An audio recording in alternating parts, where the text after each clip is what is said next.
So welcome back friends.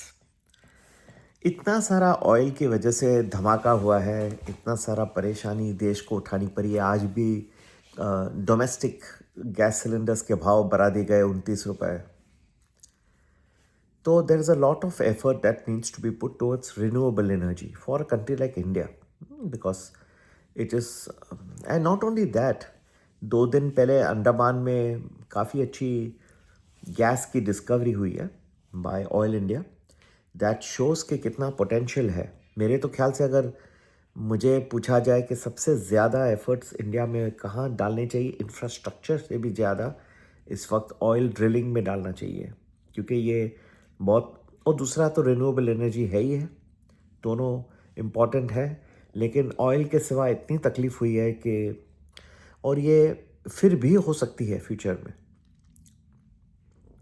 There are two important subsidy schemes of the government. One is the Prime Minister Surya Ghar Yojana, and the other is the Prime Minister Kusum Yojana. Okay?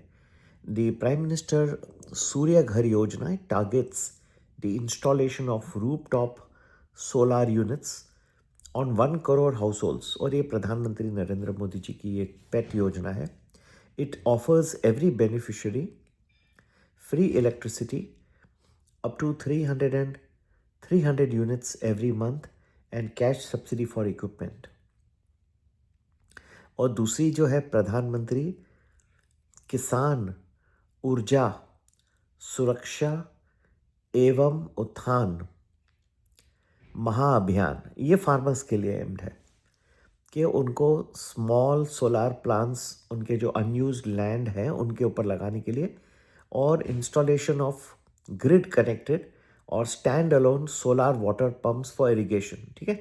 Farmers can earn additional income by selling the solar electricity produced on their land और save on diesel और power bills on traditional water pumps. ठीक है. तो उनको जो ज़्यादा है, जितनी ज़रूरत है उतना है, बाकी में वो सेल करें उनको ज़्यादा. पर ये सब जो है they are backed by a combined budget of 95,000 crore. तो ऐसा नहीं कि प्रधानमंत्री जी ने अच्छा उसमें प्रोविजन किया है, that should do well. Together they have resulted also in something in installation of about 15 gigawatts of decentralized solar power against a target of 40 gigawatts by the end of the current financial year, मार्च तक हुआ है. अब ये schemes के बाद भी renewable energy क्यों इतना उभर के नहीं आई है भारत में? तो ये एक सोचने लायक होती है कि ये क्या इशू है. तो ये जो इंसेंटिव्स ये सब दिए जा रहे हैं, इसके ऊपर एक बहुत बड़ा इशू है जो डेवलप हो जाता है. ठीक है. कि जो भी स्टेट्स हैं जहाँ पे फ्री इलेक्ट्रिसिटी दी जाती है, जैसे कि पंजाब है, 300 आपको अगर आप जो है यूज़ करते हैं कुछ फ्री इलेक्ट्रिसिटी जो गवर्नमेंट आपको दे रही है, तो उसमें आपको इंसेंटिव कितना रहेगा कि आप ये सब जो है रूफटॉप के ऊपर जाके लगाए, अपने इंस्टॉलेशंस करें. The 5 best performing states under the scheme, जो गुजरात है, महाराष्ट्र है, उत्तर प्रदेश, केरला और Rajasthan, they account for nearly 70% of the nearly 33 lakh rooftop installation so far. ठीक है. ना one of the main reasons जो मैं समझा रहा हूँ लो एडॉप्शन है कि पावर सब्सिडीज है स्टेट्स पे. Several state governments are either offering free electricity or highly subsidized power to domestic and agricultural consumers, दोनों को दे रहे हैं. ठीक है. Now, when the electricity is already free or heavily subsidized and people do not have incentive, वो कहाँ जाके छत के ऊपर जाके सोलार इंस्टॉलेशन लगाएंगे, उनसे क्या मिलेगा? So this is true not only for the Prime Minister Surya Ghar rooftop, but also for the PM Kusum scheme that targets the agriculture. उसके लिए भी वही है. पंजाब को ले लीजिए, यहाँ पे ऑलरेडी 300 यूनिट्स फ्री इलेक्ट्रिसिटी मिल जाती है डोमेस्टिक कंज्यूमर्स को एवरी मंथ. ठीक है. And completely free power for all agricultural tube wells. Punjab which spend more than 20,000 crores on power subsidy bills last year has low adoption rate for both the solar scheme. Hardly है. So the relatively offtake or low offtake of the Prime Minister Surya Ghar in Tamil Nadu, in Karnataka, and Delhi is also attributed to their subsidy structure. Last year, the Karnataka and Tamil Nadu had electrical subsidy bills of some 27,000 crores and 15,700 crores respectively. States such as Gujarat, Kerala and Maharashtra, on the other hand, have relatively high electricity tariffs rates. उनमें वहाँ पे इतनी माफ नहीं कोई electricity, particularly for high consuming customers.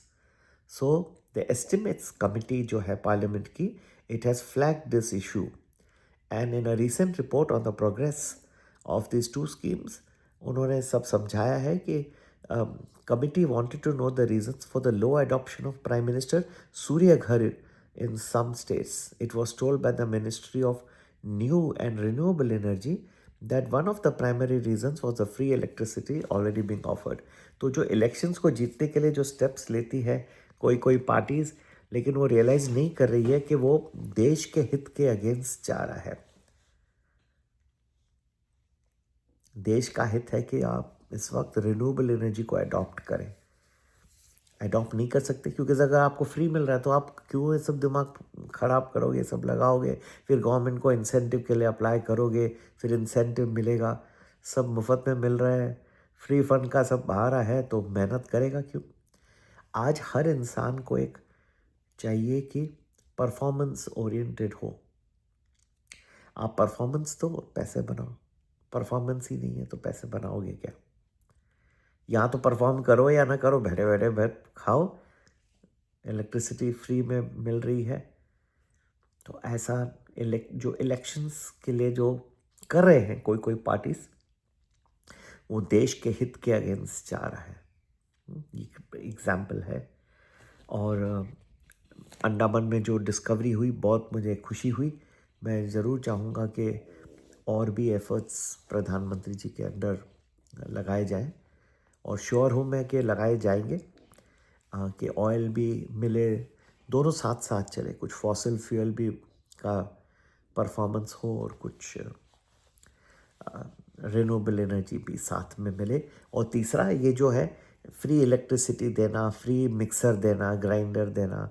आप state में इतने अच्छे प्रोविजंस करिए कि लोग दे कैन देमसेल्व्स ऊपर आ जाए. ऐसे छोटे छोटे इंसेंटिव दे के फ्री बिजली दूंगा, फ्री पानी दूंगा, फ्री ये दूंगा, सब फ्री दो तो कुछ सब फ्री है.